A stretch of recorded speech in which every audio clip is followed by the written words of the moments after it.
करेंगे तो हमारा फिर पानी का आजाद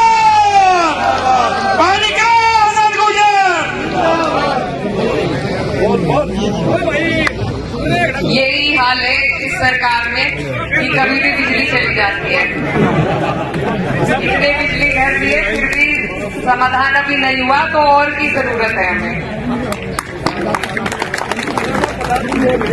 तो मैं आपको बता रही थी छापुर की घटना, और मैं उस पर थोड़ा सा प्रकाश डालना चाहती। जितना विकास आपके सेवक ने कर दिया ना, वो उम्र भर नहीं कर सकते इस क्षेत्र का विकास।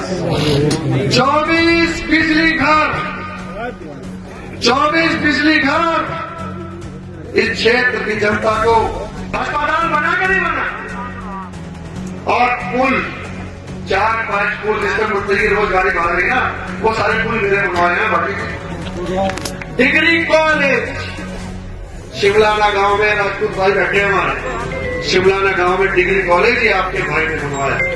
उस क्षेत्र का कोई भी इंटर और डिग्री कॉलेज हो, उसमें 2-2, 3-3 कमरे आपके भाई ने बनवाने का काम किया संस्थाओं में। आपका भाई। समाजवादी पार्टी ने गुरुवार को गुर्जर बहुल गांव मिरकपुर में पीड़िए की चौपाल का आयोजन कर भाजपा सरकार पर तीखा हमला बोला और कहा कि अल्पसंख्यक, अनुसूचित, शोषित और वंचित समाज अब सपा के साथ आ रहा है, जिससे भाजपा घबरा गई है। सपा के राष्ट्रीय प्रवक्ता राजकुमार भाटी ने सरकार को हर मोर्चे पर विफल बताया, जबकि कैराना सांसद इकरा हसन ने धर्म के नाम पर लोगों को बांटने और महंगाई, बेरोजगारी जैसे मुद्दों से मुंह मोड़ने का आरोप लगाया। पूर्व विधायक मनोज चौधरी ने कहा कि सपा विकास की राजनीति करती है और जनता अब भाजपा की नीतियों को समझ चुकी है। 2027 में बदलाव तय है। भारी भीड़ को देखकर सपा नेताओं का उत्साह चरम पर था और मनोज चौधरी ने इसे परिवर्तन की शुरुआत बताया। कार्यक्रम के बाद पत्रकारों से बात करते हुए उन्होंने देवबंद में हो रहे उत्पीड़न की निंदा की और कहा कि पत्रकारों व आम जनता के खिलाफ अब तक 2000 से अधिक मुकदमे दर्ज हो चुके हैं, जिसका जवाब 2027 में दिया जाएगा। ये हमारा गांव मीरकपुर में बहुत दिनों से आने का प्रोग्राम था, और आज एक हमारी सामाजिक पंचायत थी सर समाज की, तो उसी के तहत यहाँ पर हम तैयारी कर रहे हैं अभी से समाजवादी पार्टी को मजबूती के लिए, और सर समाज की इस पंचायत में हम सब। इस बार क्या योजना है? ऐसा कैसे लगता है कि 2027 में आप लोग उखाड़ देंगे इतनी मजबूत सरकार को? क्या विशेष तैयारी? देखिए, विशेष तैयारी तो हमने उसकी हल्की सी झलकी हमने लोकसभा के चुनाव में दिखाई, और जो बहुसंख्यक सरकार थी उसको अल्पसंख्यक करने का काम किया है। तो ये हमारी उपलब्धि है, क्योंकि ये जो हमारा समाज है, जो जनता है, वो पीड़ित है और परेशान हो गई है, प्रताड़ित है इस सरकार से। किसी का इन्होंने कोई काम नहीं किया, कोई वर्ग इनसे खुश नहीं है। ऐसा कोई रिपोर्ट कार्ड आप भाजपा से पूछिए उनका क्या है। सवाल आपका भाजपा से होना चाहिए कि क्या ऐसे 10 काम हैं जो वो गिनवा सकते हैं। बहन जी भाजपा की तारीफ कर रही है, सरकार की तारीफ कर रही है, ऐसे में आपको क्या लगता है कि मिली भगत है? अगर मिली भगत है तो आप इसी मिली भगत से कैसे लड़ेंगे, कैसे लड़िएगा? देखिए, हम अपनी रणनीति पे फोकस्ड है।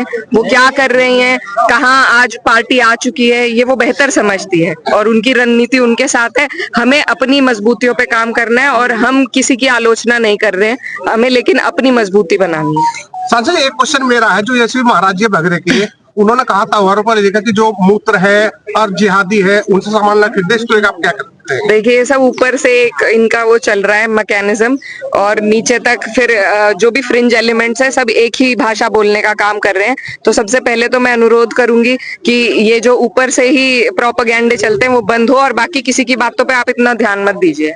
एक आखिरी सवाल, एक तरफ तो मुसलमानों से दूरी, दूसरी तरफ तालिबान से प्रेम, इसमें कुछ बोलेंगे आप? बिल्कुल बोलेंगे। वहाँ पे महिलाओं को भी रोक दिया गया। इतना उन्हें जिस तालिबान की योगी जी वो करते थे आलोचना, उसको ही सरकारी प्रोटेक्शन देकर पूरे देश में दौरा कराया जा रहा है। देवबंद तक लाया गया है उन्हें। हमें तो मंजूर नहीं है, हम उनके जो विचारधारा है उससे हम मेल नहीं रखते हैं। क्या साजिश हो सकती है? सरकार क्यों लेके? देखिए, मैंने पहले भी कहा था कि हमारा देश जो है वो दुनिया का हिस्सा है, अंतरिक्ष में नहीं है। और ये जो दोहरी रणनीति अपनाते हैं, प्रदेश में हमारे मुख्यमंत्री जी जिस तरह तरीके से भाषा का उपयोग कर रहे हैं, ये ना तो देश के स्तर पे वो कर सकते हैं और ना दुनिया के स्तर पे कर सकते हैं। ये आइसोलेशन की पॉलिटिक्स चल ही नहीं सकती। जब इन्हें आज तालिबान के आगे घुटने टेकने पड़ गए तो आप सोचिए कि किस हाशिए पे हमारा देश आ चुका है आज, कि आज हमें तालिबान के आगे घुटने टेकने पड़ रहे हैं।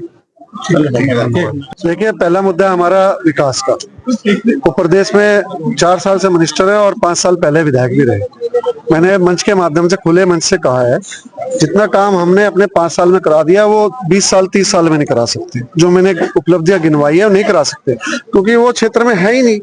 किसी के दुख सुख में नहीं है, किसी के मरने जीने में नहीं, सिवाय उनको हर गांव में पार्टीबाजी लड़ाने का, भिड़ाने का, सिर्फ यही काम रहेगा। पता नहीं, कम से कम 2000 मुकदमे दर्ज हैं लोगों के ऊपर, हर जाति के ऊपर। आप पत्रकार हैं, मैं आपसे पूछना चाहता हूं, आप पत्रकारिता करते हैं, दिल से करते हैं, आपका इंटर कॉलेज है, आपके इंटर कॉलेज पे भी आपने पीढ़ी के पीछे प्रोग्राम कराया था हमारा दुखचाड़ी गांव में।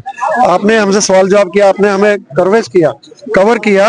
आप ही के यहाँ पूरा एसडीएम और सारे अधिकारी आपके उस पर भेज करके सील कराने का काम, करने का काम किया। तो ये क्या है? ये हिटलरशिप नहीं है और क्या अहंकार नहीं है क्या? वो अहंकार को हम तोड़ेंगे। इसलिए जब पत्रकार बंधुओं को नहीं छोड़ रहे तो आम लोगों को क्या छोड़ेंगे? हुआ क्या नहीं हुआ? ऐसा हुआ है ना? जी जी। तो फिर तो इन्हें जातिवाद लगता है आज, क्योंकि दबी कुचली पिछड़ी जातियां, दलित जातियां आज स्वावलंबी हो रही हैं, खड़ी हो रही हैं, अपनी आवाज उठा रही हैं, तो अभी ना जातिवाद दिखाई देने लगा है। जब दलित दूल्हों को घोड़े पे बैठने से रोका जाता है, मूछ रखने पर हत्या कर दी जाती है, उन्हें मंदिर में नहीं घुसने दिया जाता, तभी ना जातिवाद दिखाई नहीं देता। मेरा भाटी जी जैसा आपसे सवाल है, जिस तरीके सपा दलित और पिछड़े मामले को उठा रही है, ब्राह्मणों के भी कई मामले हुए जिनमें हत्या भी हुई है, तो उनमें कहीं ना कहीं क्यों पीछे आप लोग रह जाते हो? कोई केस ऐसा नहीं है जिसमें हमारे राष्ट्रीय अध्यक्ष न बोले हों, ब्राह्मणों के उत्पीड़न में न बोले हों। चाहे गोरखपुर की घटना रही हो, चाहे कानपुर में जो घर जलाया गया था जिसमें माँ बेटी को आग लग गई थी, उस पर सबसे ज्यादा समाजवादी पार्टी बोली। उत्पीड़न के मामले में जाति धर्म का भेदभाव समाजवादी पार्टी नहीं देखती, क्योंकि ये केवल बीजेपी देखती। आरोप ये लगता है, आरोप कौन लगाता? बीजेपी कि जो जाति देखकर आरोप बीजेपी तो लगा रही है। समाजवादी पार्टी हर जाति को सम्मान देती। एक सवाल है आपसे, आजम जी की रहेंगे या जाएंगे? बहुत संक्षिप्त में कैसा लगता है? कहाँ जाएंगे? आपके साथ ही हैं या जाएंगे पार्टी छोड़? आजम खान समाजवादी पार्टी के शजर हैं, उनकी छाया में समाजवादी पार्टी है, और समाजवादी पार्टी में उनका इतना सम्मान है कि ना समाजवादी पार्टी उन्हें छोड़ना चाहती है, ना वे समाजवादी पार्टी को छोड़ना चाहती है।